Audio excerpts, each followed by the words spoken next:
Hi friends, എന്തുണ്ട് വിശേഷം? എല്ലാവരും സുഖമായിട്ടും സേഫായിട്ടും ഇരിക്കുന്നുവെന്ന് വിശ്വസിക്കുന്നു. ഇന്ന് നമുക്കൊരു മനോഹരമായ കഥ കേൾക്കാം. നമുക്കറിയാം, ഒരു കലണ്ടർ എല്ലാ ദിവസവും അതിൻ്റെ ഡേറ്റ് ചേഞ്ച് ചെയ്തുകൊണ്ടിരിക്കും, അല്ലേ? എന്നാൽ ഒരു ഡേറ്റ് മതി ആ കലണ്ടർ എന്നേക്കുമായി ചേഞ്ച് ആവാനായിട്ട്. ഇന്ന് ഞാൻ പറയാൻ പോകുന്ന ഈ കഥ ദീപക് എന്ന പേരുള്ള വളരെ പാവപ്പെട്ട കുടുംബത്തിൽ ജനിച്ച ഒരു കുട്ടിയുടേതാണ്. വളരെ വർഷങ്ങൾക്ക് മുൻപ് ഈ ദീപക് 6 വയസ്സ് പ്രായമുള്ള സമയത്ത് തൻ്റെ അമ്മ ഈ ലോകത്തു നിന്ന് മാറ്റപ്പെട്ടു. പിന്നീട് അങ്ങോട്ട് തൻ്റെ പിതാവാണ് തന്നെ വളർത്തിക്കൊണ്ടുവരുന്നത്. ഈ ദീപകിന്റെ പിതാവ് ഒരു സ്റ്റീൽ ഫാക്ടറിയിൽ ചുമട്ട് തൊഴിലാളിയായിട്ട് ജോലി ചെയ്തു വരികയായിരുന്നു. അദ്ദേഹത്തിന് ലഭിക്കുന്ന തുച്ഛമായ വരുമാനം കൊണ്ട് അന്നന്നത്തേക്ക് അവർക്ക് ജീവിച്ചു പോകാം. തനിക്ക് കിട്ടുന്ന വളരെ തുച്ഛമായ വരുമാനത്തിൽ നിന്നും അദ്ദേഹം ഒരു വീതം മാറ്റിവെക്കുമായിരുന്നു. മാത്രമല്ല, അദ്ദേഹം വളരെ കുറച്ച് മാത്രമേ ഭക്ഷണം പോലും കഴിക്കാറുണ്ടായിരുന്നുള്ളൂ.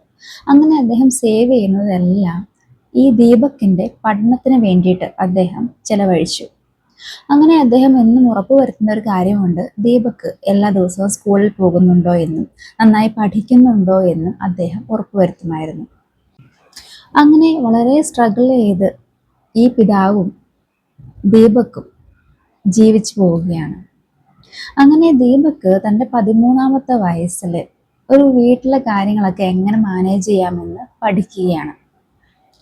കുക്ക് ചെയ്യാനായിട്ട്, ഡ്രസ്സ് കഴുകാനായിട്ട്, എല്ലാം ക്ലീൻ ചെയ്യാനായിട്ടൊക്കെ പെട്ടെന്ന് തന്നെ ആ കുട്ടി പഠിച്ചെടുക്കുകയാണ്. അങ്ങനെ ദീപക് വെളുപ്പിന് 4 മണിക്ക് എഴുന്നേറ്റ് ഭക്ഷണം എല്ലാം പാകം ചെയ്ത് തൻ്റെ ഹോംവർക്ക് എല്ലാം ചെയ്ത് എല്ലാം പഠിക്കാനുള്ള കാര്യങ്ങളെല്ലാം നീറ്റായിട്ട് പഠിച്ചിട്ട് തനിക്ക് കഴിക്കാനുള്ള ഭക്ഷണം കഴിക്കുന്നു. പിതാവും ഭക്ഷണം കഴിച്ചിട്ട് ഫാക്ടറിയിലേക്ക് ജോലിക്കായി പോകുന്നു. അങ്ങനെ ദീപക് സ്കൂളിൽ പോകുന്നു, പഠിക്കുന്നു, മടങ്ങി വരുന്നു. അങ്ങനെ ഈ ടഫ് ടൈമിലും ഈ പിതാവും ഈ മകനും ഒരു പരാതിയും കൂടാതെ വളരെ സന്തുഷ്ടരായിട്ട് സമാധാനത്തോടെ ജീവിതം മുന്നോട്ട് കൊണ്ടുപോവുകയാണ്. അങ്ങനെ ഒരു ദിവസം പിതാവ് ഫാക്ടറിയിൽ നിന്നും പണിയെല്ലാം കഴിഞ്ഞ് വീട്ടിലോട്ട് വരുമ്പോൾ കാണുന്നത് ആ ചെറിയ കുടിൽ നിറയെ പുകയാണ്. അദ്ദേഹം വളരെ പേടിച്ച് ധൃതിയിൽ അകത്ത് പ്രവേശിച്ചപ്പോൾ കാണുന്നത് ചുമച്ചുകൊണ്ടിരിക്കുന്ന ദീപകിനെയാണ്. അദ്ദേഹം പെട്ടെന്ന് നോക്കുമ്പോൾ ദീപക് അത്ര ഉണങ്ങാത്ത വിറക് കൊണ്ട് ഭക്ഷണം പാകം ചെയ്യാൻ വേണ്ടി ശ്രമിക്കുകയാണ്. എന്നാൽ തീ ആ വിറകിൽ പിടിക്കുന്നില്ല, കാരണം അത് നനഞ്ഞിരിക്കുകയാണ്. ദീപക് ഭക്ഷണം ഉണ്ടാക്കാൻ വേണ്ടിയിട്ട് അച്ഛൻ ഫാക്ടറിയിൽ നിന്ന് വരുന്നതിന് മുമ്പ് പെട്ടെന്ന് ഭക്ഷണം എല്ലാം പാകം ചെയ്യാനായിട്ട് വളരെ കഷ്ടപ്പെടുകയാണ്. ആ ദീപകാണെങ്കിൽ വളരെയധികം ചുമയ്ക്കുന്നു. പിതാവ് വേഗം ദീപകിനെ എടുത്ത് പുറത്തേക്ക് കൊണ്ടുപോവുകയാണ്. എന്നിട്ട് അവനോട് ചോദിക്കുകയാണ്, നീ എന്തിനാണ് ഇത്ര കഷ്ടപ്പെട്ട് ഭക്ഷണം പാകം ചെയ്യാൻ വേണ്ടി ശ്രമിക്കുന്നത്? ആ വിറക് ഉണങ്ങിയിട്ടില്ലല്ലോ, നമുക്ക് പിന്നെ പതിയെ ചെയ്യാമായിരുന്നു. നീ നോക്കിക്കേ, എന്തുമാത്രം എൻ്റെ കണ്ണ് ചുമച്ച് വയ്യാതായല്ലോ. അങ്ങനെയൊക്കെ വളരെ സ്നേഹപൂർവ്വം ആ പിതാവ് ദീപകിനെ അപ്പോൾ ദീപക് തിരിച്ചു പറയുകയാണ്, അച്ഛൻ ഫാക്ടറിയിൽ പണി ചെയ്ത് വളരെ കഷ്ടപ്പെട്ട് തിരിച്ചു വരികയാണ്. അപ്പോൾ പെട്ടെന്ന് ഭക്ഷണം ഉണ്ടാക്കി വെച്ചില്ലെങ്കിൽ എങ്ങനെ കഴിക്കാൻ പറ്റും? ക്ഷീണം മാറണ്ടേ? അപ്പോൾ ആ അച്ഛൻ പറയുകയാണ്, മോനെ, നീ ഇന്ന് ഭക്ഷണം ഒന്നും ഉണ്ടാക്കണ്ട, ഞാൻ ഭക്ഷണം ഉണ്ടാക്കിക്കോളാം. അപ്പോൾ ദീപക് പറയുകയാണ്, അത് പറ്റില്ല അച്ഛാ. അച്ഛൻ ഫാക്ടറിയിൽ നിന്ന് ഒരു ദിവസം മുഴുവനും പണി ചെയ്തിട്ട് വരുന്നു, ഇത്രയും വൈകി വരുന്നു, വീട്ടിലും വന്നിട്ട് പണി ചെയ്യാനോ? അതിന് ഞാൻ സമ്മതിക്കില്ല. ഞാൻ സ്കൂളിൽ പോയിട്ട് നേരത്തെ സ്കൂൾ കഴിഞ്ഞ് വരില്ലേ, അപ്പം ഞാൻ ഭക്ഷണം പാകം ചെയ്തോളാം. ഇങ്ങനെ സ്നേഹപൂർവ്വം അച്ഛനോട് പറഞ്ഞ് ഭക്ഷണം പാകം ചെയ്യുന്ന കാര്യത്തിൽ അച്ഛനെ നിരസിക്കുകയാണ്. അപ്പോൾ അച്ഛൻ പറയുകയാണ്, ഇന്നിപ്പോൾ നമുക്ക് ഭക്ഷണമൊന്നും ഉണ്ടാക്കണ്ട, എനിക്കിന്ന് സാലറി കിട്ടിയിട്ടുണ്ട്, നമുക്ക് പുറത്തുനിന്ന് ഭക്ഷണം കഴിക്കാം. അങ്ങനെ അവർ രണ്ടുപേരും അന്നത്തെ ദിവസം വളരെ അപൂർവമായി കിട്ടുന്ന അങ്ങനെ ഒരു ചെറിയ സന്തോഷത്തിന് വേണ്ടിയിട്ട് പുറത്തു പോയി ഭക്ഷണം കഴിക്കുകയാണ്. ഈ ദീപക് തൻ്റെ വീട്ടിലെ എല്ലാ പണികളും ചെയ്ത് അന്നത്തേക്ക് പഠിക്കാനുള്ളതെല്ലാം മനോഹരമായി പഠിച്ച് സ്കൂളിൽ പതിവായി പോകുന്ന താൻ സ്കൂളിലെ ഫസ്റ്റ് ആയിട്ടുള്ള കുട്ടിയാണ്. നന്നായി പഠിക്കുമായിരുന്നു. മാത്രമല്ല, ദീപകിൻ്റെ പിതാവിന് ഒരു സ്വപ്നമുണ്ടായിരുന്നു. ദീപകിനെ പഠിപ്പിച്ച് ഒരു നല്ല ഡോക്ടറാക്കണം. ഈ ലക്ഷ്യബോധത്തോടെയാണ് ദീപക് പഠിക്കുന്നത്. എന്നാൽ അടുത്ത നിമിഷം സംഭവിക്കുന്നത് അവരുടെ ജീവിതത്തിൽ ഏറ്റവും പെയിൻഫുൾ ആയിട്ടുള്ള ഒരു ടേൺ ആയിരുന്നു. ദീപകിന്റെ പിതാവ് ഒരു ദിവസം ഫാക്ടറിയിൽ ജോലി ചെയ്തുകൊണ്ടിരുന്ന സമയത്ത് ഈ ഫാക്ടറിയുടെ ഏറ്റവും മുകളിലത്തെ നിലയിൽ നിന്നും അറിയാതെ കാല് വഴുതി താഴേക്ക് വീഴുകയാണ്. ഈ അപകടത്തിന് ശേഷം ഈ പിതാവിന്റെ ശരീരം മുഴുവൻ തളർന്നു പോവുകയാണ്. അദ്ദേഹം കിടപ്പാവുന്നു. അദ്ദേഹം തീർത്തും ഒരു പ്രതീക്ഷയും ഇല്ലാത്ത ഒരവസ്ഥയിലേക്ക് പോവുകയാണ്. വളരെ തകർന്ന ഒരവസ്ഥയിലേക്ക് പോവുകയാണ്. ഈ സമയത്ത് ദീപക് തൻ്റെ സമീപത്ത് വന്നിരിക്കുകയാണ്. ദീപക് ഒന്നും മിണ്ടാതെ ആ പിതാവിൻ്റെ കൈകളിൽ മാത്രം പിടിച്ചങ്ങനെ ഇരിക്കുന്നു. ഈ സമയത്ത് പിതാവ് ദീപകിനോട് പറയുകയാണ്, മോനെ, എനിക്ക് ഒത്തിരി സ്വപ്നങ്ങളുണ്ടായിരുന്നു. ആ പിതാവ് വളരെ ഹൃദയം തകർന്ന് കരയുകയാണ്. ദീപകിനോട് പറയുകയാണ്, നമ്മൾ ഇനി എന്ത് ചെയ്യും? എനിക്കൊരാഗ്രഹം ഉണ്ടായിരുന്നു നിന്നെ പഠിപ്പിച്ച് ഒരു നല്ല ഡോക്ടറാക്കണമെന്ന്. അതിനി ഒരിക്കലും നടക്കില്ലല്ലോ. എല്ലാ സ്വപ്നങ്ങളും നഷ്ടപ്പെടുകയാണല്ലോ. ഒരു പ്രതീക്ഷയും ഇല്ലാത്തതുപോലെയായി തീരുകയാണല്ലോ. എന്ത് ചെയ്യും? അങ്ങനെ ഹൃദയം തകർന്ന പിതാവ് മകന്റെ മുമ്പിൽ കരയുകയാണ്. ദീപക് പിതാവിനെ ആശ്വസിപ്പിക്കുകയാണ്. അച്ഛൻ്റെ സ്വപ്നം മരിച്ചിട്ടില്ല, ഇപ്പോഴും ജീവിക്കുന്നുണ്ട്. ഞാൻ കഷ്ടപ്പെട്ട് പഠിച്ച് നല്ലൊരു ഡോക്ടറാണ്. അച്ഛനൊന്നും ഓർത്ത് വിഷമിക്കേണ്ട. അങ്ങനെ ആ 13 വയസ്സുകാരൻ ആ പിതാവിനെ ആശ്വസിപ്പിക്കുകയാണ്. ഡിസ്ചാർജ് എല്ലാം വാങ്ങി അവർ വീട്ടിലേക്ക് മടങ്ങി. പിതാവ് കിടപ്പിലായിരിക്കുന്നു. ദീപകിന് ഇനി വലിയ ഉത്തരവാദിത്തമാണുള്ളത്. ആ കുടുംബം നോക്കണം, അച്ഛൻ്റെ മരുന്നുകളെല്ലാം വാങ്ങണം, അച്ഛനെ ശുശ്രൂഷിക്കണം, സ്കൂളിൽ പോകണം, പഠിക്കണം, തൻ്റെ ലക്ഷ്യത്തിലെത്തണം. അങ്ങനെ ജീവിതത്തിൽ ഏറ്റവും പ്രയാസകരമായ സങ്കീർണമായ ദിവസങ്ങളാണ് പിന്നീട് അങ്ങോട്ട്. അങ്ങനെ ദീപക് ഒരു സോപ്പിൻ്റെ കമ്പനിയിൽ പാർട്ട് ടൈം ആയിട്ട് ജോലിക്ക് അപ്ലൈ ചെയ്യുകയാണ്. വീടുകളിൽ കൊണ്ടുപോയി സോപ്പ് വിൽക്കുന്ന ജോലി. സ്കൂൾ കഴിഞ്ഞ് വന്ന് ദീപക് ഓരോ വീടും കയറി ഇറങ്ങി സോപ്പുകളെല്ലാം വിൽക്കും.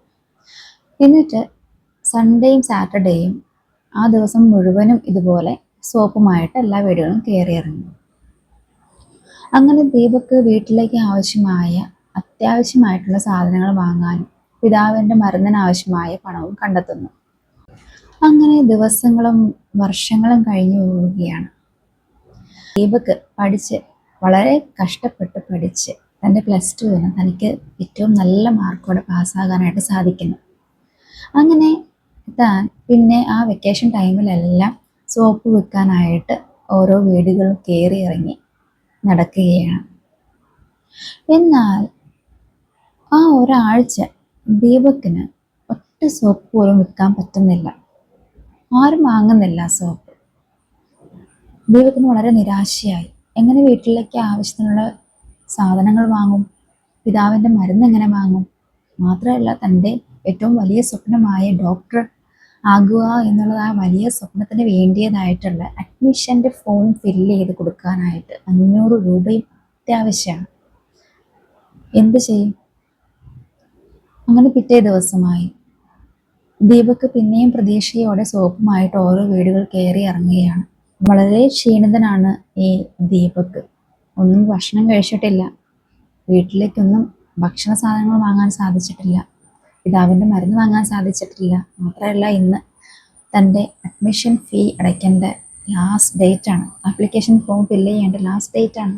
എന്ത് ചെയ്യും? അങ്ങനെ ദീപക് വളരെ ക്ഷീണിതനായി സോപ്പുമായിട്ട് വീടുകൾ കയറി ഇറങ്ങുകയാണ്.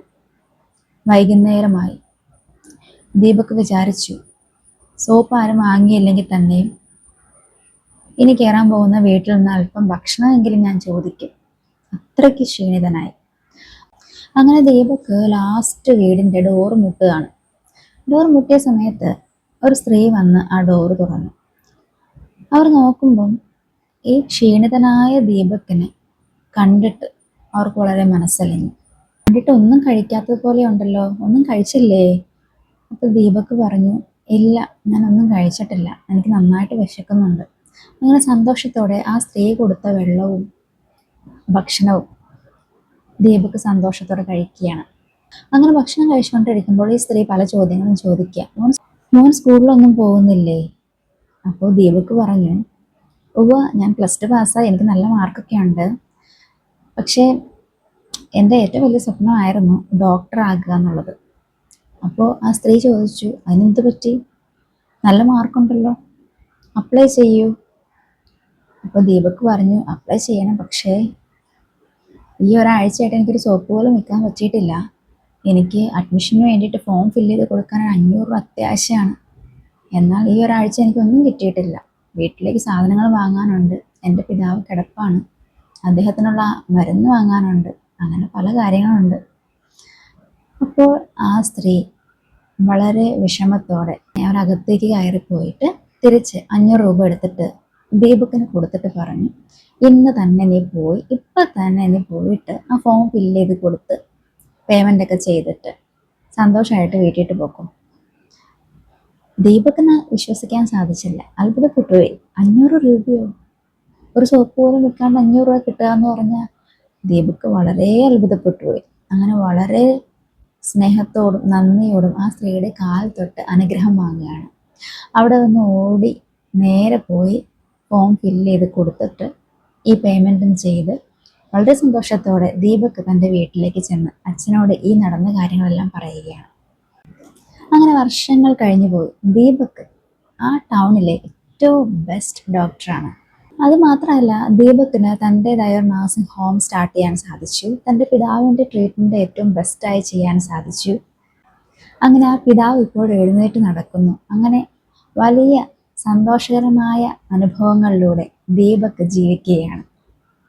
ആ ഹോസ്പിറ്റലിലെ എമർജൻസി ഡിപ്പാർട്ട്മെൻറ്റിൻ്റെ HOD ആയിട്ട് അയാൾ വർക്ക് ചെയ്യുകയാണ്. അങ്ങനെ ഒരു ദിവസം ദീപക് തൻ്റെ ഹോസ്പിറ്റലിൽ ജോലി ചെയ്തുകൊണ്ടിരുന്നപ്പോൾ പെട്ടെന്ന് ഒരു എമർജൻസി കേസ് വരികയാണ്. ഒരു സ്ത്രീയാണ്. അദ്ദേഹത്തിൻ്റെ ജൂനിയർ വന്നിട്ട് പറയുകയാണ്, സർ, ഒരു എമർജൻസി കേസുണ്ട്, സ്ത്രീയുടെ ഒരു ലങ് കംപ്ലീറ്റ് ആയിട്ട് ഡാമേജ്ഡ് ആണ്, ആ സ്ത്രീ വളരെ സിക്കാണ്, അവർക്ക് ബൈസ്റ്റാൻഡർ ആരുമില്ല, ഒരു ടെസ്റ്റും ചെയ്യാൻ പോലും അവരുടെ കയ്യിൽ കാശുമില്ല, നമ്മൾ എന്ത് ചെയ്യും? ഈ സമയത്ത് ദീപക് വേഗത്തിൽ ആ സ്ത്രീയെ കാണുകയാണ്. നോക്കുമ്പോൾ ദീപകിന് വിശ്വസിക്കാൻ സാധിച്ചില്ല. തനിക്ക് അന്ന് 500 രൂപ തന്ന ആ സ്ത്രീയാണ്. ദീപക് തൻ്റെ ജൂനിയറിനോട് ഇപ്രകാരം പറഞ്ഞു, പണമല്ല വലുത്, ജീവനാണ്, നമുക്ക് ആ സ്ത്രീയെ രക്ഷിക്കണം. അങ്ങനെ ദീപക് ട്രീറ്റ്മെൻറ്റ് സ്റ്റാർട്ട് ചെയ്തു. ദിവസങ്ങൾ കടന്നുപോയി. ബൈസ്റ്റാൻഡറായിട്ട് ആ സ്ത്രീയുടെ കൂടെ നിൽക്കുന്നത് ദീപക് തന്നെയാണ്. ഏറ്റവും ബെസ്റ്റായിട്ടുള്ള ട്രീറ്റ്മെൻറ്റ് അവർക്ക് കൊടുക്കാൻ സാധിച്ചു. അങ്ങനെ ചില ആഴ്ചകൾക്ക് ശേഷം ആ സ്ത്രീയുടെ അസുഖം പൂർണ്ണമായി മാറുകയാണ്. അവർ ഡിസ്ചാർജ് ആകുന്ന ദിവസമായി. ആ സമയത്ത് ഒരു നഴ്സ് വന്നിട്ട് ആ സ്ത്രീയുടെ കയ്യിലൊരു കവർ കൊടുത്തിട്ട് പ്രകാരം പറഞ്ഞത് നിങ്ങളുടെ ബില്ലാണ്. അങ്ങനെ വിഷമിച്ച് പതിയെ ആ കവർ തുറന്നു നോക്കിയപ്പോൾ ആ സ്ത്രീ കണ്ടത് അത് ബില്ലൊന്നും അല്ലായിരുന്നു, ജസ്റ്റ് ഒരു പേപ്പറാണ്. അതിൽ കുറേ എഴുതിയിട്ടുണ്ട്. അങ്ങനെ അവർ ആ പേപ്പറിൽ എഴുതിയിരിക്കുന്നത് വായിച്ചു നോക്കുകയാണ്. അതിൽ ഇപ്രകാരം എഴുതിയിരുന്നു, നിങ്ങളുടെ ബില്ലെല്ലാം പേ ചെയ്ത് കഴിഞ്ഞു, നിങ്ങൾ പേടിക്കേണ്ട യാതൊരു കാര്യവുമില്ല, ഈ ബില്ല് നിങ്ങൾ തന്നെ നേരത്തെ അടച്ചതാണ്. നിങ്ങൾ ഒരു 500 രൂപ ഒന്നുമില്ലാത്ത ഒരു കുട്ടിക്ക് തൻ്റെ അഡ്മിഷൻ ഫീസ് ഫില്ല് ചെയ്യാൻ വേണ്ടിയിട്ട് പേ ചെയ്യാൻ വേണ്ടിയിട്ട് കൊടുത്ത ആ 500 രൂപയിലൂടെ നിങ്ങളുടെ ബില്ലെല്ലാം പേ ചെയ്ത് കഴിഞ്ഞു. ആ കുട്ടി ഇപ്പോൾ ഈ ടൗണിലെ ഏറ്റവും ബെസ്റ്റ് ഡോക്ടറാണ്, നിങ്ങളെ ചികിത്സിച്ചതും ആ ഡോക്ടർ തന്നെയാണ്. ഇങ്ങനെ ഈ സ്ത്രീ ലെറ്ററെല്ലാം വായിച്ചു കഴിഞ്ഞപ്പോഴേക്കും ദീപക് ആ റൂമിലേക്ക് വരികയാണ്. അങ്ങനെ വളരെ സന്തോഷത്തോടെ അവർ തമ്മിൽ സംസാരിക്കുകയാണ്. ആ സ്ത്രീ വളരെ കണ്ണുനീരോടെ നന്ദി പറയുകയാണ്. ദീപകിനെ പിന്നെയും അനുഗ്രഹിക്കുകയാണ്. ദീപക് വളരെ സന്തോഷത്തോടെ പിന്നെയും ആ സ്ത്രീയോട് നന്ദി പറയുകയാണ്. അന്ന് നിങ്ങൾ എന്നോട് കാണിച്ച ആ കരുണ, അതാണ് വളരെ അത്ഭുതകരമാം വിധം എനിക്ക് ഇന്ന് ഡോക്ടറായി തീരാനായിട്ട് സാധിച്ചത്. അതുകൊണ്ട് എൻ്റെ പ്രിയ സുഹൃത്തുക്കളെ, എന്താണ് ഈ കഥയിൽ നാം പഠിക്കുന്ന പാഠം? ജീവിതം എത്ര കയ്പേറിയതാണെങ്കിലും എത്ര സ്ട്രഗിൾ നിറഞ്ഞതാണെങ്കിലും അതിലൊന്നും നമ്മൾ ഭാരപ്പെടേണ്ട കാര്യമില്ല. No matter how hard life gets, love, sacrifice and kindness can create miracles. അതെ, ഒരു പിതാവിൻ്റെ സ്വപ്നം, ഒരു മകൻ്റെ ലക്ഷ്യബോധം, ഒരു പരിചയമില്ലാത്ത തികച്ചും അപരിചിതയായ ഒരു സ്ത്രീയുടെ ദയ, കരുണ, ഇതെല്ലാം ഒരുമിച്ച് ചേർന്നപ്പോൾ ഒരു വലിയ അത്ഭുതം സംഭവിച്ചു. ഒരു കുട്ടിയുടെ മനോഹരമായ ഒരു ഭാവിക്ക് അത് കാരണമായി തീർന്നു. ഒരു വലിയ അത്ഭുതത്തിന് അത് വഴിയൊരുക്കി. പ്രത്യേകിച്ചൊന്നും പ്രതീക്ഷിക്കാതെ നാം ചെയ്യുന്ന ഓരോ ചെറിയ കാര്യവും നാളേക്കുള്ളൊരു വലിയ അത്ഭുതത്തിന് കാരണമായി തീരാം. അതെ, ചിലരുടെ ഏറ്റവും ബെസ്റ്റ് ആയിട്ടുള്ള ഫ്യൂച്ചർ ഷേപ്പ് ചെയ്യാനായിട്ട് അത് സഹായകരമായി തീരാം. So never underestimate the power of small acts of kindness. അതുകൊണ്ട് വളരെ പ്രതീക്ഷയോടെ, പ്രത്യാശയോടെ, നിറഞ്ഞ മനസ്സോടെ, ഒന്നും പ്രതീക്ഷിക്കാതെ നമുക്കിനിയും അനേകർക്ക് ആശ്വാസമായും സഹായവുമായി തീരാം. അതിനായി ദൈവം നിങ്ങളെ സഹായിക്കട്ടെ. God bless you.